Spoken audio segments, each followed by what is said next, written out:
And now viewers, as major updates coming in from Delhi, according to sources, the second-year Delhi University graduation student who was attacked with acid by a stalker outside the Lakshmi Bai College in northwest Delhi's Ashok Vihar is stable and expected to be discharged today from Ram Manohar Lohia Hospital after treatment. And remember viewers, we have been tracking this very, very closely. Very, very disturbing news indeed. In fact, we were telling you that, the person who attacked this woman, this victim, was of course a married man, and we have been tracking this news for you since yesterday, viewers. Extremely disturbing news coming in, viewers. College जा रही थी तो 3 लड़कों ने मुझ पर acid attack किया था और मुझे पहले से ही फॉलो कर रहे थे। मैंने मना किया था और फिर उन्होंने एसिड अटैक किया। क्या नाम है इन लड़कों का, पहचानती हैं इन्हें? हाँ। क्या नाम है इनका? जितेंद्र, ईशान, अरमान। और जितेंद्र मैरिड है, उनकी वाइफ उन्हें फोर्स करते हैं ऐसे काम करने। जितेंद्र साहब की बहस भी हुई थी पहले, तो वो आपको परेशान भी करता था? किस तरीके से परेशान करता था? पहले उन्होंने कई बार ईशान और अरमान जो बाकी के तो साथी थे, उनको भी जानती हैं आप? तो ये तीनों साथ में मौजूद थे जब ये अटैक हुआ था?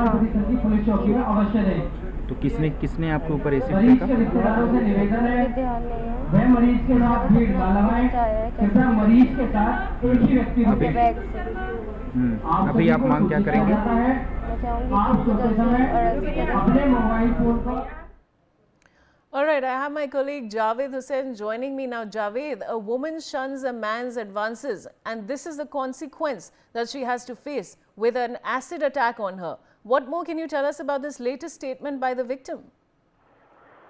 और देखिए, जिस तरीके से पीड़िता ने बताया, दिल्ली यूनिवर्सिटी के में पढ़ने वाली सेकंड ईयर की छात्रा ने बताया कि किस तरीके से जो अटैकर्स थे वो उनको लगातार फॉलो कर रहे थे और वो उस लड़की के चेहरे पर एसिड फेंकना चाहते थे। लेकिन ये सबसे अच्छी बात यह है कि लड़की के चेहरे पर वो फेंकने में कामयाब नहीं हो पाए और अनफॉर्चुनेट लड़की का जो हाथ है वो पूरी तरीके से जल गया है, जो इस वक्त दिल्ली के आरएमएल अस्पताल में ट्रीटमेंट चल रहा है। जानकारी के मुताबिक रात तक बताया जा रहा है कि लड़की को जो है अस्पताल से डिस्चार्ज कर दिया जाएगा। लेकिन जिस तरीके से लड़की ने बताया कि कैसे जितेंद्र नाम का शख्स उसे फॉलो करता था, उससे उसकी बहस हुई थी और जितेंद्र के साथ ईशान, अरमान नाम के 3 लोग उस वक्त थे जब उस छात्रा पर एसिड फेंका गया। और लड़की ने ये भी बताया, छात्रा ने, कि जितेंद्र जो है वो शादीशुदा है और उसकी पत्नी ये सब करवाती थी, यानी कि कहीं ना कहीं उसकी पत्नी इन सब चीजों के लिए फोर्स कर रही थी, जो लड़की ने फिलहाल खुलासा किया है। दिल्ली पुलिस हालांकि मामला दर्ज कर चुकी है। जिस तरीके से लड़की ने अब जो आरोपी है जितेंद्र, उसके बारे में बता रही कि उसकी पत्नी भी इसके लिए वो लगातार उसे फोर्स कर रही थी, तो क्या उसके खिलाफ भी कार्रवाई होगी, अभी ये देखना है। लेकिन सबसे बड़ी बात ये कि अभी तीनों आरोपी जो है गिरफ्तार नहीं हुए हैं और दिल्ली पुलिस इनको लेकर लगातार तलाश कर रही है। और पूरा जो मामला है कि पिछले कई महीनों से इस लड़की को फॉलो कर रहे थे और कुछ दिनों पहले उस पीड़िता के साथ जितेंद्र नाम के शादीशुदा शख्स जो कि उसे फॉलो कर रहा था, उसके साथ उसकी बहस भी हुई थी। फिलहाल पुलिस ने जो है एक तरफ बयान दर्ज कर लिया, इस पूरे मामले को लेकर अपनी जांच आगे बढ़ा दी है और लड़की के स्टेटमेंट को भी रिकॉर्ड कर लिया। वहीं दूसरी तरफ अब इन आरोपियों को लेकर तलाश की जा रही है। जी जावेद, बेहद शर्मनाक हादसा हुआ है उनके साथ, और पर एक अच्छी खबर ये है कि वो अब बेहतर हो रही है, उनकी हेल्थ बेटर हो रही है।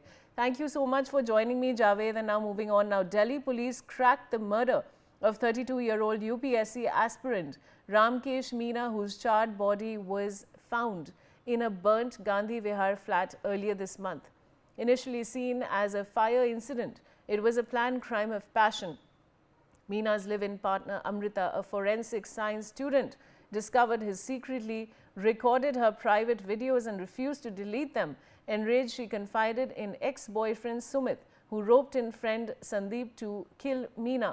The trio arrived from Moradabad on October 5th and 6th in the night. CCTV captured 2 masked men and Amrita entering the flat. She and one man left at 2:57 a.m., followed by an explosion to fake an accident. I have my colleague Javed Hussain back with me. Javed, इस खबर के बारे में आप हमें क्या बता सकते हैं? देखिए 6 और 7 अक्टूबर की रात को दिल्ली के नॉर्थ डिस्ट्रिक्ट के तिमारपुर थाना इलाके में एक घर में आग, एक कत्ल को पूरी तरीके से आग की घटना दिखाने की कोशिश की गई थी। लेकिन कहते हैं कि गुनहगार कितना भी शातिर क्यों ना हो, आखिर वो पुलिस के गिरफ्त में आ ही जाता है। ठीक ऐसा ही हुआ कुछ अमृता चौहान के साथ। अमृता चौहान जो है यूपीएससी की तैयारी कर रहे एक शख्स रामकेश मीना के साथ जो है लिविंग रिलेशन में रह रही थी। उसके बाद कुछ ऐसी तस्वीरें थी जो प्राइवेट तस्वीरें थी, जिसे लेकर अमृता जो है रामकेश से जो है लगातार मांग रही थी और वो उसे देने से मना कर रहा था। इसी चीजों को लेकर अमृता अपने पुराने एक्स बॉयफ्रेंड के साथ जो है गांधीनगर में, जो कि तिमारपुर का इलाका है, वहां पर पहुंचती है और रामकेश का जो है वो गला दबाकर पहले हत्या किया जाता है। उसके बाद जानकारी के मुताबिक उसके पूरे बॉडी पर घी को लगाया जाता है। उसके बाद क्योंकि अमृता जो है वो फॉरेंसिक की स्टूडेंट है, तो उसे पता था कि सिलेंडर का नोब कितने पॉइंट पे खोलना है जिससे कि जो है वो आग लग सके और इसे पूरी तरीके से एक हादसा दिखाया जाए। एसी को भी पूरी तरह से खोल दिया गया और उसके बाद आग लगा दी गई। मौके पे पहुंची पुलिस को एक डेड बॉडी मिलती है, पुलिस पोस्टमार्टम के लिए भेजती है। वहीं साथ में पुलिस इस आग की घटना को जांच कर रही होती, तभी उसे पता चलता है कि एक लड़की जो है वो यहाँ पर उसका आना जाना था, वो यहाँ रहती थी। और जब पुलिस ने उस नंबर को कॉल लगाया, वो नंबर लगातार बंद आ रहा था। पुलिस उसके बाद उस नंबर को ट्रैक करते हुए मुरादाबाद पहुंचती है। उस लड़की से जब पूछताछ करती है, उस लड़की तक पहुंचती है पुलिस अमृता तक, और पुलिस जब पूछताछ करती तो अमृता जो है दिल्ली पुलिस के सामने सारी जो है इस घटना को लेकर जो जानकारी वो रख देती है। उसके साथ 2 और शख्स हैं, जिसमें से एक अमृता का पहला बॉयफ्रेंड है, उसको भी, यानी कि 3 लोगों को गिरफ्तार कर लिया गया। और दिल्ली पुलिस ने बताया कि कैसे एक कत्ल को एक घटना का पूरा मोड़ देने की कोशिश की जा रही थी। जी।